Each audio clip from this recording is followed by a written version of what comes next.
Umsunguli walemidlalo uSolishabane uchaza ngenhloso yalemidlalo ayisungulele izakhamuzi. Kusukela 2013 siloko sivuka bokungekho easy ngiloko ngithatha imali from my business ngifaka ebolweni ukuthi tournament iqhubeke bekune ukuthi sometimes uthola ukuthi i-team iyawina kunamali yokibhadala because imali beyisebenza ngama logistics ngithathe imali from my business ngibhadale. Kanti abadlali nabo bathi lemidlalo ibanika ithuba lokuveza ikhono labo kwabangase babavulela amathuba ebholeni lesigaba esikhokhelwayo. Ukuba kule midlalo ngifila ngijabule kakhulu because ngifila ngathi opportunity for amanye ama-player. Sizizwa sisonwabe kakhulu and naxa sifika apha nendlela samkelwa ngayo eSoweto. Izakhamuzi zithi lemidlalo ivulela ithuba lokuthengisa lapha.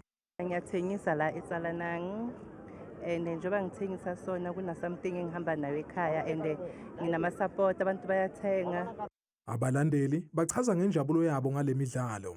Siyajabula kusho ukuthi siyakhodla ngento eningi ngoba size groundini nokuthi abafana abantwana baphuma estradini size la egroundini. Ungayiswela i-crowd elingana naleyo. Uyabona na uya noma kuwama apha ama-tournament i-crowd elingana namanje ayikapheleli. Uzoyibona le crowd ayikapheleli baba. Iseza. Kusasa kuzoba imidlalo yokuhlungela ama-semifinals kanti wona ama-finals azoba ngomsombuluko.